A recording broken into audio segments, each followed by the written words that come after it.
6 दिसंबर की बात है, 6 दिसंबर 1994। उस समय मैं किसी वजह से ले गया हुआ था किसी काम से, और मेरे पीछे से यूनिट के अंदर उस समय एक ब्लिज़र्ड आया। ब्लिज़र्ड यानी कि बर्फीला तूफ़ान। वो बर्फीला तूफ़ान आया, पूरे लद्दाख में आया, और हमारे किसी एक जवान को, सिपाही हरबलास नाम है उसका, मुझे याद आ रहा है।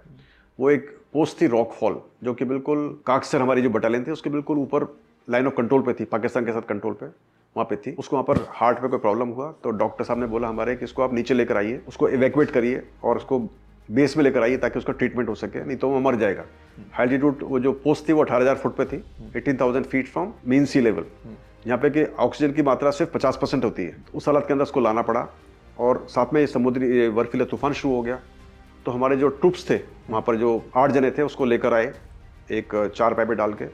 लेकिन इतना ज़्यादा बर्फ़ थी, इतना ज़्यादा सॉफ्ट स्नो था, इतना ज़्यादा टेम्परेचर डाउन था कि वो लोग उसको आगे नहीं ले पाए और रास्ते में कहीं खो गए। फिर मुझे पता लगा जब मैं लेह में था कि हमारे कुछ नौजवान खोए हुए हैं, वो दे आर मिसिंग। उसी माफिक बाकी दूसरी यूनिट्स के अंदर भी ऐसा ही कुछ माहौल था। अपने राजस्थान के वहाँ पर कैप्टन राठौड़ थे, वो भी मिसिंग थे।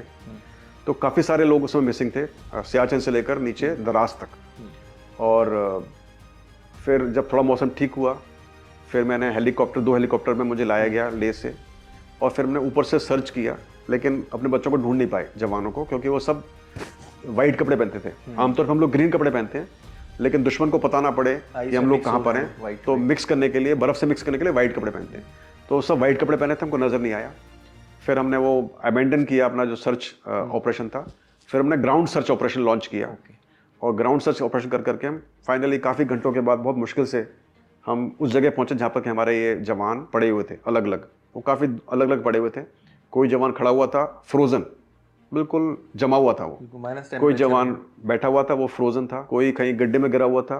इस तरह से सिर्फ 2 जवान जिंदा थे, जो कि कुछ उनकी सांसें चल रही थी। 7 जवान बिल्कुल फ्रीज हो चुके थे, मर चुके थे। तो उनको तो छोड़ दिया हमने, क्योंकि हमारे पास तो लाने की बहुत मुश्किल थी। लेकिन दोनों जो जवान जिंदा थे उनको हमने फिर रेस्क्यू किया। और वो जो हमारा एक एक्सपीरियंस था, वो बहुत ही ख़राब एक्सपीरियंस था। वो मेरे को ऐसा लगता है कि मुझे एग्जैक्टली याद भी नहीं कितने घंटे तक चला वो, लेकिन वो शायद 16 to 18 आवर्स। उतने संसाधन उस समय नहीं होते, कुछ नहीं थे।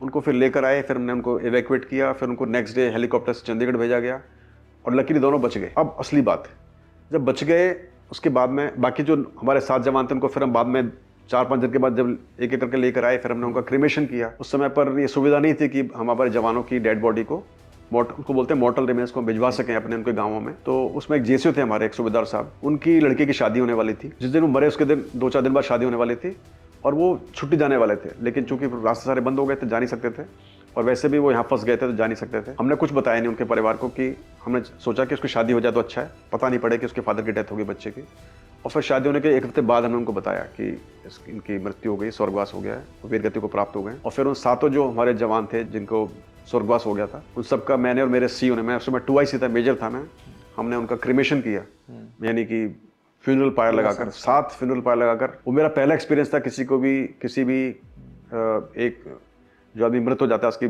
फ्यूनरल पायर को आग लगाने का। मेरे फादर के मृत्यु हुई, मैंने आग नहीं लगा पाया उनको, मेरे छोटे भाई ने किया था। ये मेरा पहला एक्सपीरियंस था। इकट्ठे 7 जनों का मैंने वो किया, तो बड़ा एक ही बहुत ही हृदय को दहलाने वाला एक वो था। भी कलीग साथ में काम करने वाले, वो भी साथ काम, सबको जानते थे। और उसके बाद जो 2 बच्चे थे जो इनका इवैक्यूएशन होकर जो सेफ हो गए थे, उसमें से एक जो हमारा था हवलदार, उसके दोनों पैर कट गए थे। दोनों यहाँ से थाई से दोनों पैर कट गए थे, क्योंकि वो खराब हो गए थे, उसमें गैंग्रीन सेट हो गया था। उसके हाथ भी, उंगली भी कट गई थी। सिर्फ जो एक बच्चा था, उसका नाम था मंगा सिंह, सिपाही मंगा सिंह। वो बिल्कुल फिट था, एकदम फिट इन द सेंस उसका कोई भी लॉस ऑफ लिम्ब नहीं हुआ था, उसके ना कोई हाथ पैर कटे, ना उसका कुछ हुआ, बिल्कुल फिट था। मैं करीबन 1 महीने के बाद, 1.5 महीने के बाद में उन बच्चों से मिलने गया मैं चंडीगढ़। जब मैं छुट्टी जा रहा था तो मैं मिल कर आता हूँ। तो जब मैं मिला तो मैंने पूछा ऐसे सिपाही मंगा सिंह से कि मंगा सिंह, आप बिल्कुल फिट हो, बहुत खुशी की बात है, लेकिन बताओ कि बाकी 7 तो मर गए, इसके 8वें के ये टांगें कट गई, आपको कुछ भी नहीं हुआ, आपने ऐसा क्या किया कि आप कुछ नहीं हुआ? तो अक्सर मैं ये जो वाकया कईयों को सुनाता हूँ स्कूलों के अंदर, कॉलेजेस में, जब भी मुझे मौका मिलता है युवाओं से बात करने का, और पूछता हूँ उनसे मैं कि आप क्या समझते हो कि उसने क्या किया होगा, ऐसा उसमें स्पेशल क्या होगा? तो कई बच्चे बोलते हैं कि उसने बहुत अच्छे कपड़े पहन रखे होंगे। मैं कहा बाकी सबने वही कपड़े पहन रखे थे, कि ना उसके पास कोई इसको ट्रिक आती होगी। मैं कहा वो जादूगर तो नहीं था, सबसे नॉर्मल बंदा था, कि उसने वो कुछ बता नहीं पाते। फिर मैं बताता हूँ उनको कि क्या हुआ था। असल में उसका नाम था मंगा सिंह और सबसे जूनियर मोस्ट था उस पूरे ग्रुप में 9 जनों के अंदर।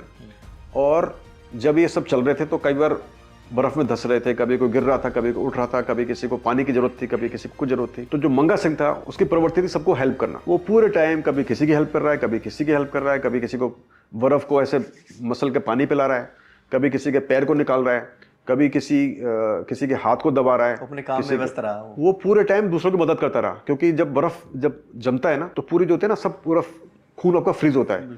जब फ्रीज होता है बहुत दर्द होता है, तो उसको दबाने से वो खून वापस सर्कुलेट होता है, प्रेशर। तो उससे मंगा सिंह से करवाते रहे, क्योंकि मंगा सिंह सबकी हेल्प कर रहा था, उसका खून गर्म रहता रहा और उसकी बॉडी चलती गई। तो बोला साहब मैं तो जी जेड़ा मैंने कोई दस्ता गया मैं उदा ही उदा करता गया, जैसे मुझे किसी ने बोलता गया मैं वैसा करता गया। तो मंगा सिंह से जो मांगता गया वो मंगा सिंह देता गया। यानी कि मंगा सिंह ने पूरे टाइम दूसरों की मदद की, अपने बारे में सोचा नहीं, ईश्वर ने सोचा, उसको बचा लिया, उसको कुछ भी नहीं हुआ। ये मेरा वाक्य इसलिए आपको बताया और मैं इसलिए बताता भी हूँ कि हम सब आमतौर पर जब खास करके जब खतरा होता है, जब हमारे मुश्किलात होती हैं, बहुत हमारे को चुनौतियाँ होती हैं, नेगेटिव कंडीशन, सब अपने बारे में सोचते हैं, दूसरे बारे में सोचते नहीं है।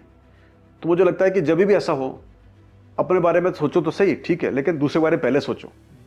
और जब दूसरे के बारे में सोचोगे तो ऑटोमेटिकली ईश्वर आपके बारे में सोचेगा। मैं जब भी इस जो वाक्य से मुझे बहुत ही ज़्यादा सीखने को मिला, तो आमतौर पर जब भी हम कुछ भी सर्विस में होते हैं, कुछ भी काम करते हैं, तो आपके बड़ा कॉम्पिटिशन होते हैं, आपके जो साथ के पीयर ग्रुप होता है, आपके सीनियर जूनियर होते हैं, और आमतौर पर लोग हैं ना अपना काम खुद कर मतलब दूसरों की हेल्प भी करते हैं। तो मेरा ये कोशिश था कि मैंने और मेरे यूनिट के अंदर जो मेरे जूनियर्स थे, मेरे जो कोलिग्स थे, उन सबके मार्फत मैंने यही प्रयास किया कि जब भी किसी को हेल्प हो तो दे दो, किसी को चाहिए तो दे दो, कोशिश करो देने की, भगवान ऑटोमेटिकली आपको देखभाल कर देगा।